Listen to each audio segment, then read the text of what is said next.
C'est ça, être juste. Un juste doit être toujours heureux. Voilà. Même quand on est dans l'église, le stress doit passer, les problèmes doivent passer. Un juste, c'est quelqu'un qui fait face aux problèmes. Ou bien, c'est pas ça. Il n'y a pas de problème, il y a solution. Il faut avoir problème pour chercher solution. Et c'est lorsqu'il y a les solutions qu'on grandit, qu'on apprend mieux. Il n'y a pas durer, il n'y a pas trop parler. On acclame le responsable de nos faces.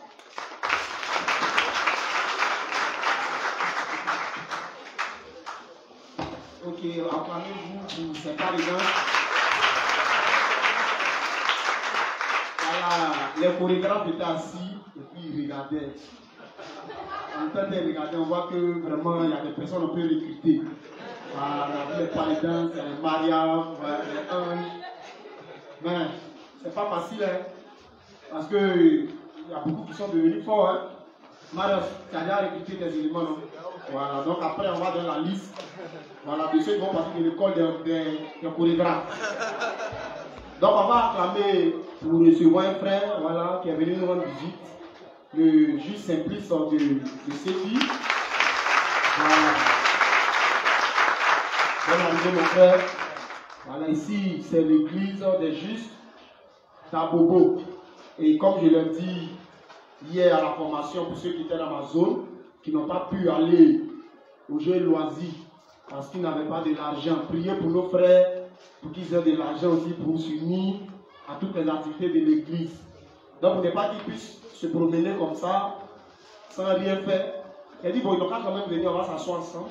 Et puis, je vais répondre à leurs préoccupations. Donc, on a juste posé les questions. Et puis, on a parlé de la différence entre l'église des justes et puis l'assemblée des justes. Voilà, d'abord, on doit savoir que tous les saints de Côte d'Ivoire font partie de l'église de Côte d'Ivoire. Mais lorsqu'on se réunit à un niveau pour qu'on puisse nous appeler l'église des justes. Donc on dit l'église d'Habitat, c'est que le serviteur qui est établi sur Habitat est dans son 4e jour. Il est approuvé. Mais quand le serviteur n'est pas encore approuvé, on dit l'assemblée d'Habitat. Donc on a l'assemblée d'Avocatier, on a l'assemblée de Dautré, et puis on a l'église d'Habitat. Parce que le pasteur Assamoah est là. Il est rentré dans son 4e jour. Donc, c'est un pasteur approuvé par Dieu. Donc, c'est l'église d'Habitat. Et comme le frère de Séfi est là, on va quand même chanter un chant de Séfi. Voilà, pour dire à quoi bat à notre frère. Non, Marius. D'accord, comme c'est. On va me faire chanter aussi, non, viens. Non, mais viens quand même, Séfi. Ah bon.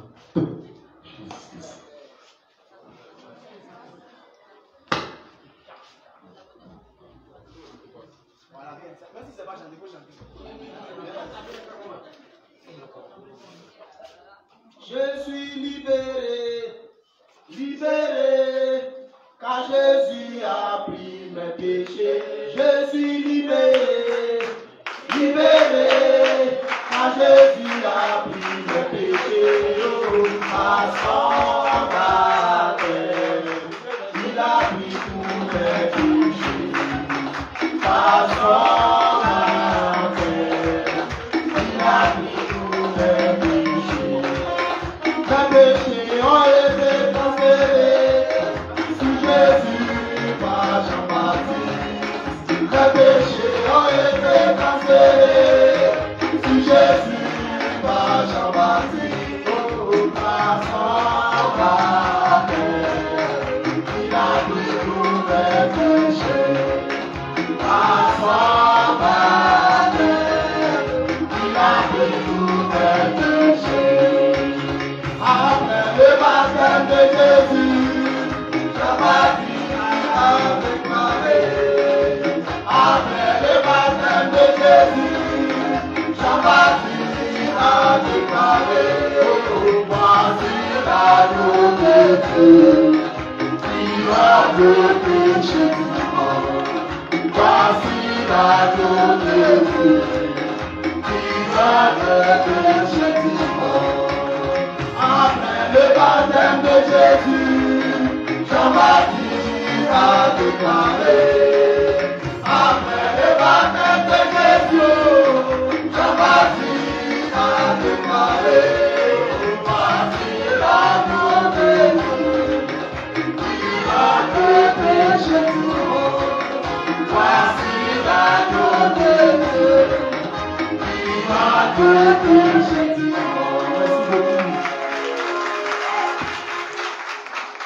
Voilà, vraiment, souvent sortez. Sortez pour aller rendre visite aux frères aussi, c'est très important. Nous, si on ne passait pas rendre visite à nos frères, on n'allait jamais écouter ce beau cantique. Voilà, donc vous avez dansé. Mais rendez visite aussi à vos frères, il y a les assemblées, vous allez écouter un peu, puis vous venez. Donc aujourd'hui, je ne vais pas trop tarder, j'ai 30 minutes. Le thème qui nous réunit, c'est le renoncement à soi. Et le renoncement à soi, comme on le sait, renoncer veut dire abandonner. Donc renoncer à soi signifie abandonner tout ce qui est de son intérêt propre. Voilà, donc renoncer à nous veut simplement dire qu'on abandonne tout ce qui est de nos intérêts qui ne cadrent pas avec les intérêts de Dieu. C'est ça le renoncement à soi. Voilà, donc ça peut être nos pensées, ça peut être nos projets, nos ambitions, etc., etc. Voilà. Et aujourd'hui, le premier principe est tiré du livre 48, page 65, paragraphe 3. Il va lire les deux ensemble, parce que les deux parlent de la même chose. Voilà, il va lire les deux ensemble. Livre 48, page 65, paragraphe 3. Nous devons renoncer au respect de nous-mêmes si nous voulons être des disciples du Seigneur. Alors que veut-il dire par tout ce que nous avons? Le Seigneur ne désigne pas les choses matérielles quand il parle ici. Plutôt le Seigneur pourvoit à notre matériel. Mais le Seigneur a dit que, comme troisième condition pour devenir son disciple, personne ne peut le suivre s'il n'abandonne pas toutes ses possessions, c'est-à-dire son propre orgueil et sa justice. Mes chers croyants, tous les gens ont leur amour propre, même s'ils sont nés de nouveau, et qu'ils ont beaucoup de choses dont se vanter par eux-mêmes. Ils n'aiment pas abandonner le respect d'eux-mêmes et laisser leur propre justice. Ils veulent garder ces choses, mais personne ne peut suivre le Seigneur s'il ne rejette pas ces choses. L'on ne peut pas devenir son disciple. Mes chers croyants, je le dis encore une fois, si nous ne pouvons cesser d'avoir du respect pour nous-mêmes et ne rejetons pas notre orgueil pour le Seigneur, nous ne pouvons devenir disciples du Seigneur. Un serviteur arrogant, un disciple qui suit le Seigneur, mais à sa propre opinion forte, est une personne qui ne peut abandonner ses suppositions, même si on la menace avec une épée sous la gorge. Cette personne ne pourrait jamais devenir disciple du Seigneur. Même si nos personnalités sont comme cela, le Seigneur nous dit d'abandonner tout cela comme troisième commandement. Pour devenir un disciple du Seigneur, après être sauvé, ce troisième combat est le combat le plus rude. Devons-nous insister sur notre propre justice ou fidélité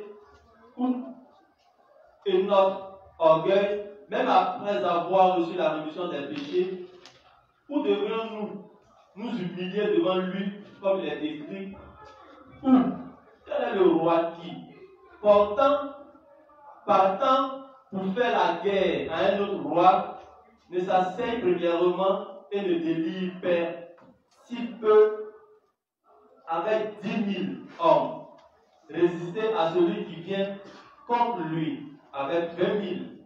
Autrement, pendant qu'il est encore loin, il lui envoie une ambassade et s'informe des conditions de paix. Ainsi donc, quiconque d'entre vous ne renonce pas à tout ce qu'il a, ne peut être mon disciple. Luc 14, verset 31 à 33. Notre Seigneur, je n'ai pas le bon. Notre Seigneur, je n'ai pas de propre justice à moi. Je ne suis personne non plus. Même si je dis que je suis grand, je ne suis rien qu'un vieux chiffon déchiré devant toi. Je n'ai rien de quoi me vanter. Qu'y a-t-il de grand chez moi comparé de toi? Qu'y a-t-il de grand chez moi comparé à toi, mon Seigneur? Toi seul es majestueux. et ceux ta parole de vérité. Le salut et ta justice sont droits.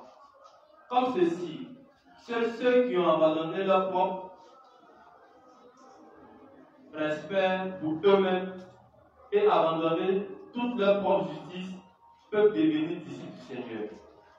Livre 48, page 112, paragraphe 2, 3 à la page 113, paragraphe 1. Mettre de côté ses propres volontés et demander au Seigneur ses volontés. Alors, comment pouvons-nous suivre le Seigneur? C'est en nous vidant complètement nous-mêmes. Mon Seigneur, je ne peux rien faire. Je vois que tu m'as sauvé et que tu es le Dieu qui me conduira.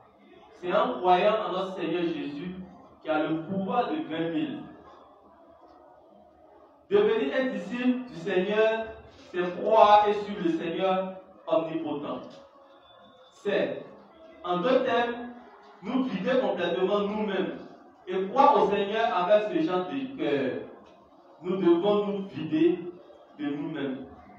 Tout confier au Seigneur, prier et espérer. Quand nous croyons au Seigneur, en nous vidant complètement nous-mêmes, nous serons capables de devenir de vrais disciples du Seigneur. Faire les mêmes choses que le Seigneur a faites et le suivre. Quand nous vidons nos cœurs, nous devenons disciples du Seigneur. Si nous ne nous vidons pas de nous-mêmes, nous ne pourrons pas devenir ses disciples. Nous devons croire que le Seigneur fera notre travail pour nous seulement quand nous le suivons. Nous pourrons suivre le Seigneur parce que nous croyons que le Seigneur nous a sauvés et qu'il continuera de nous protéger et nous aider. Nous sommes capables de devenir disciples du Seigneur. Sans la foi qui croit et suit le Seigneur, si nous devions croire et suivre seulement notre volonté, nous ferions face à la limite de nos forces. Et donc, les résolutions deviendraient impossibles. Le Seigneur nous dit à travers le passage des Écritures d'aujourd'hui, quiconque d'entre vous ne renonce pas à tout ce qu'il a, ne peut être mon disciple. Ici, renoncer à tout ce qu'on a ne signifie pas seulement rejeter toutes les possessions. Il est facile de rejeter des possessions. En comparaison au fait de vider son cœur, rejeter les propriétés et choses et propriétés que l'homme possède est plutôt facile. C'est vraiment simple. Il est plutôt impératif de vider son cœur, s'y confier complètement au Seigneur en disant « Veuille faire ceci et cela pour moi, Seigneur » et croire en lui en mettant de côté sa propre volonté qui dit « Je vais faire ceci et cela sans faute ». Alors, nous, disciples du Seigneur, devons croire que le Seigneur travaille pour nous et le suivre par la foi. Nous devons agir conformément à notre foi. C'est seulement quand nous pouvons faire cela que nous pourrons aussi devenir des vrais disciples du Seigneur. Quand nous nous vidons de nous-mêmes, nous pourrons devenir disciples du Seigneur. Nous devenons des disciples du Seigneur seulement quand nous suivons le Seigneur en ayant accepté que nous ne sommes rien nous-mêmes et avons des manques. Amen. Amen. Voilà. Déjà même, par la lecture, je crois que chacun a déjà compris. Voilà, parce que le révérend a beaucoup répété, s'est dit dans son sermon. Il s'est inspiré du texte de Luc, chapitre 14, verset 25 au verset 33. Et dans ce texte de Luc, il y a trois choses qu'on doit savoir pour suivre le Seigneur. C'est de ça que le révérend parle. Donc si on ne sait pas ces trois choses, on ne pourra pas devenir un bon disciple du Seigneur. La première chose, on va prendre Luc 14, verset 26 pour savoir ce que c'est. Luc 14, verset 26.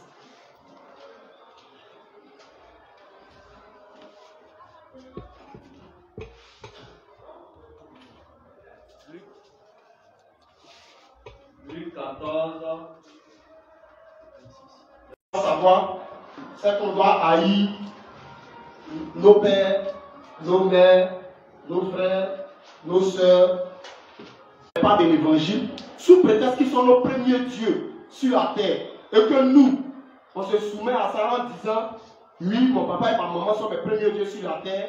Donc, comme ils disent que je ne dois pas faire partie de l'église des justes, alors je ne dois pas faire partie de cette église. On n'est pas digne de suivre le Seigneur.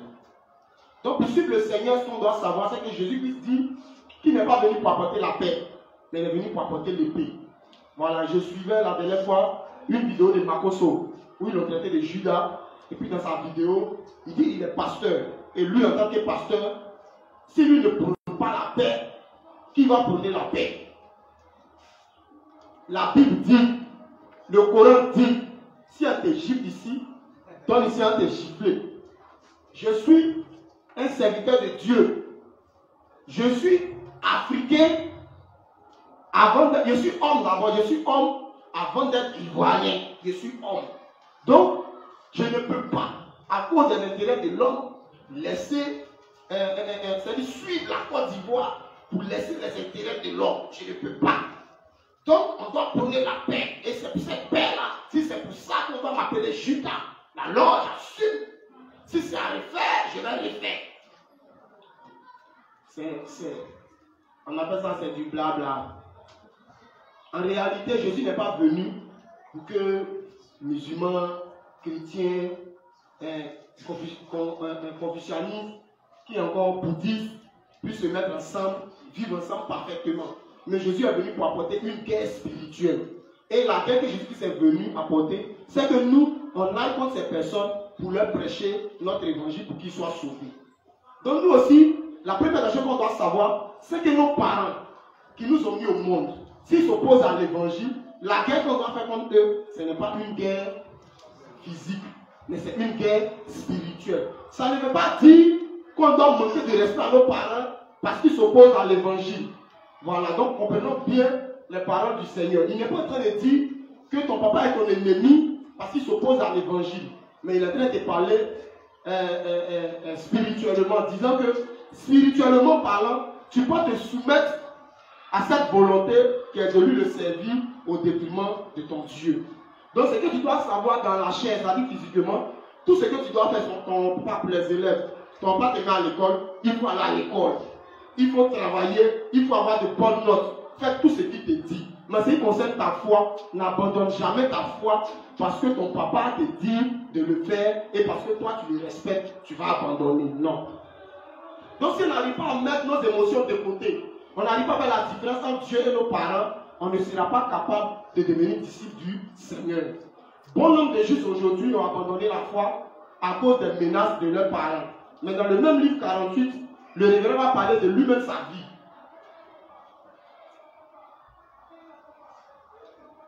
À la page 63, il dit, ce sont les premiers problèmes que nous rencontrons quand nous essayons de suivre le Seigneur après l'avoir rencontré. J'ai passé 10 ans comme un chrétien enthousiaste avant de rencontrer le Seigneur. Mais le premier problème que j'ai rencontré après avoir rencontré le Seigneur était que mes parents, mes frères de la chair et mes soeurs sont devenus des pierres d'achoppement. Ma mère adoptive gérait une grande maison de prière à l'époque et voulait me la transmettre. Donc sa maman, elle était directrice d'une grande école et puis elle voulait donner la direction de ce camp-là à son fils. Mais il y a une condition. Vous savez toujours que les parents, il y a une condition. Ils sont comme Satan. Satan peut te dire quelque chose, il y a une condition. Si tu es d'accord, en Matthieu 4, tu as dit ça à Jésus.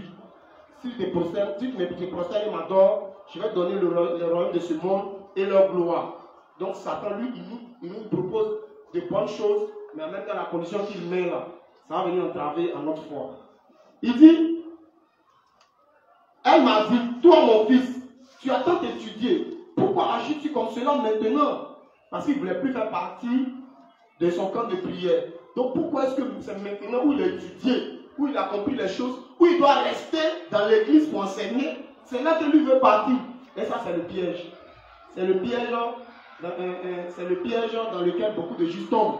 Quand nos parents nous disent qu'on a qu'à rester là pour pouvoir prêcher, ceux qui ne sont pas des âmes aussi. Et moi-même, quand je suis né de nouveau, c'est dans ce piège-là que j'étais. Parce que étant chez mon pasteur, je voulais rester là-bas pour faire des convertis. Mais quand on prend Genèse chapitre 12, le Seigneur a dit à Abraham, il faut quitter Genèse 12, 1 à 3. Il dit, il faut quitter la maison de ton papa, Il faut quitter la maison de ta maman. Et puis il faut aller dans le pays que moi, l'Éternel, je vais te montrer. Donc ici, quitter la maison de son papa, sa maman, ça ne veut pas dire que comme j'ai reçu l'évangile, je ne peux plus vivre avec mon papa. Je ne peux plus vivre avec ma maman. Ça veut simplement dire, comme j'ai reçu l'évangile, leur pratique qu'ils font à la maison spirituelle, je ne peux pas faire partie de cette pratique parce que je suis devenu juste. Donc c'est ce combat-là que le révérend menait. Il dit, elle lui dit, tu dois m'écouter et m'obéir. Sers avec moi dans cette maison de prière comme nous le faisions auparavant. Donc de la manière qu'on faisait avant là. C'est maintenant. La connaissance que tu as eue là. C'est pour m'honorer, moi ta maman. Mais tu as eu la connaissance et puis tu as parti. Donc ceux qui sont ici là, ils n'ont pas besoin aussi de la connaissance que toi tu as eue. Mon fils, tu es méchant. Et bien elle dit, pourquoi veux-tu sortir et être pionnier d'une nouvelle dénomination juste parce que Dieu t'a dit de le faire? Donc parce que Dieu t'a dit de le faire. Toi tu t'as fait, tu as laissé. C'est bizarre. Faut-il que ce soit toi qui sortes et proclames l'évangile et agis comme si tu étais quelqu'un? C'est toi qui as sorti et puis tu as allé prêcher, venir. C'est toi qui es Dieu. L'œuvre de Dieu, ce n'est pas Dieu qui fait. Mon fils, Dieu a dit même à ces pierres-là, il peut susciter des fils d'Abraham. Donc, tu comprends, ici, là, ce sont les âmes que Dieu t'a confiées. Donc, laisse Dieu faire son travail. Il va susciter quelqu'un pour pouvoir faire son œuvre. Toi, tu es qui? Parce que c'est l'orgueil qui est en train de monter dans ton cœur. Quand tu dis que non, c'est moi, je dois aller faire. Toi, tu es devenu quelqu'un comme ça. Donc, un jour, sur les émotions. Si tu agis comme cela, cela pourrait plaire à Dieu, mais ne me plaît pas. Mais elle dit clairement, si tu fais ça, ça va plaire à Dieu. Mais moi là, ça ne va pas me plaire. Donc on va faire. Les gens de notre dénomination te diront certainement dans l'erreur pour quelque chose. Et puis c'est vrai, quand ils décident de quitter leur assemblée, on te traite de démon.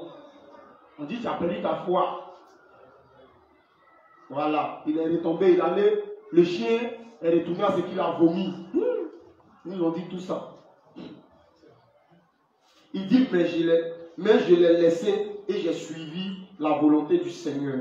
Quand nous essayons de suivre le Seigneur, comme nous l'a dit, seuls ceux qui peuvent haïr tout ce qui va à l'encontre de sa volonté peuvent devenir ses disciples. Donc c'est la première chose qu'on doit savoir. La première chose, c'est que nos relations ne doivent pas être au-dessus de la volonté de Dieu. C'est Dieu d'abord. C'est la première des choses qu'on doit savoir. La seconde chose, Luc 14, verset 27. Et quiconque ne porte pas sa croix et ne me suit pas ne peut être mon disciple. Voilà donc le chemin du salut. Le chemin de la prédication de l'évangile. En tout cas, ce n'est pas un chemin qui est goudronné comme on voit nos boulevards et autres. Quand vous partez dans des... C'est-à-dire, il y a des endroits où on dit une voiture passe pas. Et vous devez marcher. Bon, nous qui sommes partis à quoi? À Wanou, là, ouais, un peu dans le témoignage. Quand tu descends de la voiture, on est ton déterré de la terre. Tu es poussiéreux. Voiture là même, on ne connaît plus. C'est pas facile. C'est pour dire quoi? Et puis même quand tu vas là-bas, tu vas être grippé. C'est clair, il faut avoir les cache-nez. En même temps, il faut avoir aussi de quoi aussi les gingembre. On a acheté des gingembre pour manger parce que tu vas être grippé, ça ne chauffe pas. Tu vas être armé. Voilà. Donc, pour dire aussi que la vie de foi là, ce n'est pas facile. Il y a des difficultés, il y a des obstacles. Et ces obstacles qu'on va avoir dans notre vie de foi là, la plupart du temps, ça vient de nous-mêmes, ou ça vient de Dieu, ou ça vient de Satan. Mais peu importe les difficultés, ce sont des croix à porter.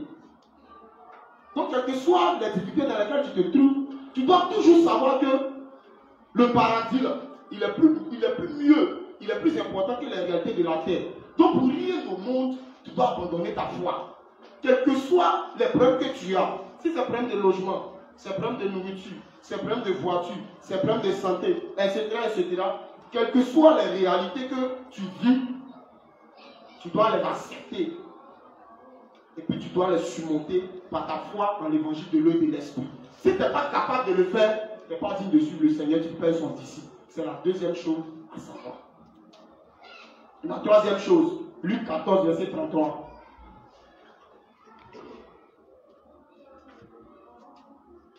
Ainsi donc, quiconque d'entre vous ne renonce pas à tout ce qu'il possède ne peut être mon disciple. Donc il dit, ainsi donc, la troisième chose, si quelqu'un ne peut pas renoncer à tout ce qu'il possède, il ne peut pas être son disciple. Bon, tout ce qu'il possède, là, on peut dire, ce sont ses biens matériels, ses possessions matérielles. Mais le révérend dit, abandonner ses possessions matérielles est plus facile que vider son cœur. Ça veut dire que tu es milliardaire, un milliardaire, et puis pour le Seigneur décider de tout perdre. C'est-à-dire perdre tous ces milliards. C'est plus facile de perdre tous ces milliards que de vider ce qu'on a dans le cœur. Mais qu'est-ce qu'il y a dans notre cœur? Ce qu'il y a dans notre cœur, c'est l'orgueil. Si vous voyez aujourd'hui, nous les justes, on se dispute, on se querelle entre nous. Il y a ceux qui ne parlent pas avec leurs camarades. Ce n'est pas à cause de quelque chose, hein. C'est à cause de l'orgueil. Il m'a fait ça. Pourquoi il m'a fait ça? C'est l'orgueil. Donc, cet orgueil-là, pour renoncer à ça, ce n'est pas facile. Du coup, on ne peut pas recevoir la bénédiction qu'il faut. On ne peut pas devenir le disciple du Seigneur que le Seigneur cherche tant. Donc, nous, en tant que justes, on doit savoir une seule chose. Galates dit quoi? Si je vis, ce n'est plus moi qui vis, mais c'est Christ qui vit. Hein? Il dit, j'ai été crucifié avec Christ. Ça veut dire que Jésus-Christ est mort là. Nous, on est mort. Nos intérêts, notre propre justice, notre fierté, tout ça là, c'est mort quand Jésus-Christ est mort à la croix à Golgotha. Et quand Jésus-Christ est ressuscité, on dit la résurrection de Jésus-Christ, c'est pour nous donner une nouvelle vie. Donc, le fait de prendre la résurrection de Jésus-Christ, ça veut dire qu'à partir d'aujourd'hui, tu es une nouvelle personne. Donc, étant une nouvelle personne, tu dois marcher aussi selon de nouvelles choses. Les choses anciennes là, sont passées. On ne coupe pas un vieux tissu pour le mettre, ou un tissu neuf pour le coudre sur un vieux tissu. Si tu fais ça, ça va se déchirer. Et puis on ne prend pas aussi du vin nouveau pour le mettre dans des vieilles outres. On ne le fait pas. Ce qui signifie que quand tu reçois l'évangile, il faut savoir que tu n'es rien. Il faut savoir que tout ce que tu connaissais là, c'est le passé. Maintenant là, tu es nouveau-né. Tu dois maintenant accepter de te faire former. Tu dois accepter d'apprendre tout maintenant. Dans le monde, les personnes que nous on considérait avant là, c'était des personnes qui portaient fesses. Des personnes qui avaient cheveux blancs. Des personnes qui avaient barbe. Des personnes qui avaient l'argent. Son parfum là, il s'est mis au carrefour à quoi. Et puis ça sent ici. Ça nous a respecté. Mais quand on est venu dans l'église, ils ont pris des personnes qui lâchent chien. Et puis les amis là. Et bien, ce sont ces personnes-là qui sont nos prédécesseurs, qui sont nos dévanciers. Souvent même, tu le vois, il est petit comme ça. On a une gamme de Korobo. Et puis toi, c'est vieux. Et puis c'est le petit là qui te reprend. Et puis l'orgueil en toi. Ça fait que tu ne peux pas porter ce dernier-là dans ton cœur. Tu ne peux jamais être disciple du Seigneur. Pour pouvoir gouverner, il faut accepter de se faire gouverner. Celui qui n'accepte pas de se faire gouverner, il ne peut jamais gouverner. Or, ce qui fait qu'on n'accepte pas de se faire gouverner, c'est l'orgueil qui est en nous. Donc c'est le combat le plus difficile. Le renoncement à soi, tout ce qu'on fait là, tout ce qu'on vous prêche là, c'est pour renoncer à une seule chose, votre orgueil. Si vous avez réussi à renoncer à votre orgueil, vous allez renoncer à tout le reste. Mais ton ego là, c'est-à-dire ton orgueil charnel là, c'est ce qui fait que tu ne peux pas accepter les enseignements, les instructions qu'on te donne. Souvent on est assis ici, un prédicateur est en train de prêcher, puis toi c'est là qui n'est pas d'accord à ce qu'il dit. Souvent même peut-être à côté, il dit non. Tu dis à l'autre, les champions, ce qui là, c'est pas ça. C'est l'orgueil. La Bible a dit quoi? Dieu résiste à qui? Et puis fait grâce à qui? On va lire un passage de la Bible. On va lire le livre de 2 Samuel, chapitre 22, verset 28.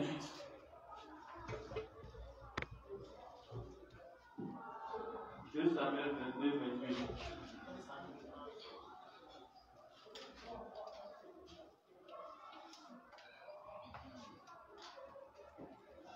Tu sauves le peuple, c'est ça? Tu sauves le peuple qui s'humilie. Dieu là, qui sauve le peuple qui s'humilie. Oui. Et de ton regard, tu abaisses les orgueilleux. Dieu là, il met la honte sur les orgueilleux. Donc celui qui pense qu'il connaît quelque chose là, Dieu va l'humilier publiquement. Celui qui pense qu'il est trop arrivé, Dieu va l'amener à aller d'échec en échec. Et parfois même, quand on fait par exemple les rassemblements des zones, dans les rassemblements des zones, quand on pose une question, il y a certains qui veulent montrer qu'ils connaissent que les autres. Donc ça, les interroger, ils répondent en même temps. C'est l'orgueil qui fait ça. Il ne faut pas te presser, on va t'interroger. Tu es pressé pourquoi? Moi, quand c'est comme ça, il va te poser une question que tu ne connais même pas la réponse.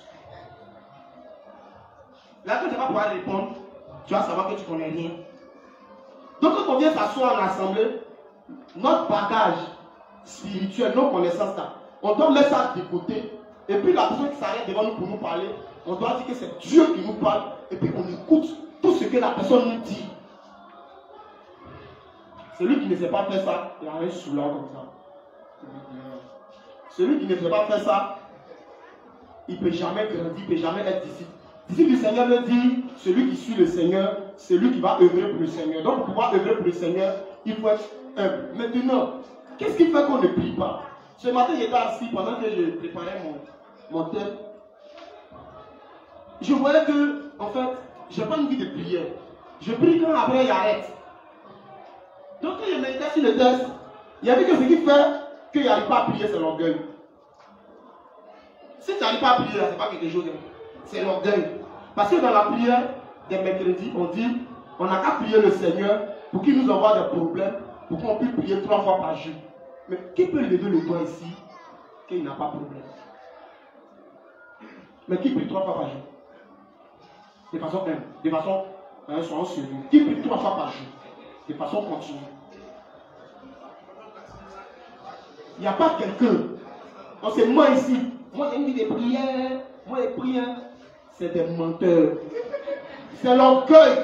Le fait de ne pas compter sur le Seigneur. Le fait de dire qu'on peut régler le problème par nous-mêmes là. C'est ça qui fait qu'on ne prie pas. Mais si on sait qu'on n'est rien et qu'on ne peut rien faire de par nous-mêmes, quelles que soient les circonstances, on va s'asseoir et puis on va chercher les volontés du Seigneur. Seigneur, ça là, comment est-ce qu'on peut faire? Il faut nous aider. Parce qu'on ne peut pas, c'est chaud. On va prendre notre texte. On va prendre Proverbe 8, verset 13.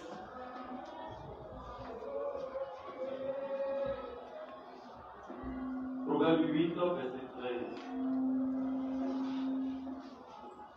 La crainte de l'Éternel, c'est la haine du mal. L'arrogance et l'orgueil, la voix du mal et la bouche perverse, voilà ce que j'ai fait. Voilà. Donc Dieu là, il n'aime pas l'arrogance, l'orgueil, la bouche perverse. Donc on dit que tu as la crainte de l'Éternel, ça veut dire que tu t'éloignes de ces choses. Voilà pourquoi le révérend, quand on lit ses écrits, il dit comme ça qu'il a dit à ses fidèles, à ses ouvriers, de faire un travail. Ils ont fini de faire, et puis il dit non, ils n'ont qu'à casser. C'est pas ça, c'est pas ce qu'ils devaient faire. Ils n'ont qu'à casser. Ils ont fini de casser, puis il dit, hé, c'était ça, je me suis trompé. J'ai fait. Mais et puis c'était dans le temps de Bouddha, en train de goûter. Ici, on vous dit ramasser les appareils, ramasser les trucs. Les gens sont trop chocos, quoi. Ils sont trop chocos. Ah, c'est les chignés. Mais c'est juste le choucou. En train de demander pardon à des filles qui ne valent même pas la peine. Hey, ça, toi, il ne peut pas vivre. Mais pour Dieu, tu fais malin. Moi, il ramasse les enfants voisins là, c'est moi vie. Et puis, tu as eu un programme. Ça n'a chien. Mais dans le tabernacle, il y a des personnes, c'était leur tâche. Et ils ramassent seulement. Et puis, ils sont contents. C'est qu'ils ramassent. Tabernacle, tout ce qu'il y a là, ils ramassent, c'est les baraques. Ramasser à d'autres, c'est fagot. Et ils viennent mettre fagot seulement. Change, ils sont là. Et puis, voyez, les gens d'aujourd'hui là, c'est loin. Ça qui dit qu'on marche, ils sont venus faire parole et péché. Boire ça n'a pas suffi. Mais ils ont cherché, ils viennent y mettre. Et puis ils étaient contents. Il n'y a pas de petit tas dans l'église. Ce qui ne permet pas faire le tas de l'église, c'est l'orgueil. Ce qui fait même qu'on ne peut pas taper dans la rue pour marcher, c'est l'orgueil. Si c'est pas parce que c'est pas bon. Mais orgueil, tu es champion. Attends, comment? Toi, le bon mari. Dieu m'a jamais pu regarder. Tu l'as?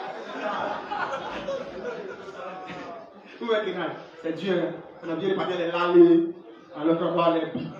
En tout cas, il y a qu'à taper les regarder. Voir. La tape ici pour nous. L'amour, je ne sais pas, je ne sais pas. Donc, vous voyez, donc pour ne pas être long, c'est ce qu'on doit savoir. C'est que nous, en tant que justes, on va maintenant à la maison faire une prière. Seigneur, j'ai compris que tout ce qui est à la base de mes problèmes, c'est l'orgueil. Je suis orgueilleux. Et c'est parce que je suis orgueilleux que je n'ai pas une vie de prière. C'est parce que je suis orgueilleux que je ne m'unis pas aux formations. Voilà, parce que les médicaments, c'est qu'on s'en va là. On n'apprend rien. Et puis même l'orgueil, même quand tu es dévancé sur front, tu te dis que lui là, il ne vaut rien. C'est l'autre là qui est con. Donc tu es dévancé, puis tu appelles l'autre dévancé. Faut venir, tu es comment? Et puis tu demandes, c'est qui? Tu dis, c'est qui Moïse? Toi, il dit, moi, je dis, allez, mon frère. Il dit, tu es mon frère. Non, mon frère. Il dit, non, le père, t'as même pas venu. C'est l'orgueil. Vous devez savoir que les fronts là, ce n'est pas nous qui faisons. Toi, tu peux aimer la manière de faire, mais ce n'est pas cette manière de faire là qui va peut-être faire naître la personne. C'est Dieu qui fait. Donc, on doit faire cette prière au Seigneur qu'on est orgueilleux et puis que le Seigneur nous aide. Voici pourquoi moi, dans ma zone, il établit en même temps des responsables. Et puis, ils sont pit. Tu vois, c'est vieux que moi. Et puis, quand tu parles là, c'est petit frère. Tu vas t'enseigner. Comment dire c'est petit? Il y a qu'à apprendre. Moi, on m'appelle petit, c'est en même temps. Il y a qu'à apprendre que tu ne veux pas. Donc, laissons l'orgueil. Mettons notre orgueil de côté. Mettons notre propre justice. Notre propre justice, c'est notre manière de concevoir les choses. Pour moi, voici comment est-ce que ça doit être. On doit mettre ça de côté et puis accepter les principes du Seigneur. Merci Seigneur. C'est ce que vous pouvez faire.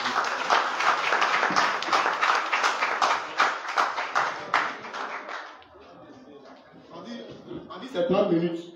On dit un bon prédicateur, il répond à la question posée. Ça va, non?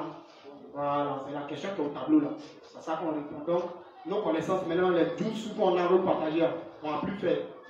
Celui qui est préparé, qui doit prêcher sur le même thème là, ça on a les connaissances, on n'a qu'à lui tourner en même temps. Là, quand il va venir, il va parler à notre place. C'est l'orgueil qui fait qu'on veut tout dire en même temps. Ça encore, c'est l'orgueil. Donc, nous, aujourd'hui, on a été poussés, hein. T'es plus petit ou plus grand. Donc, aujourd'hui, quand tu es à la maison, on a parlé, on dit c'est l'orgueil. Sans plus tarder, on va passer maintenant à la phase des offrandes. Voilà, c'est l'orgueil aussi qui fait que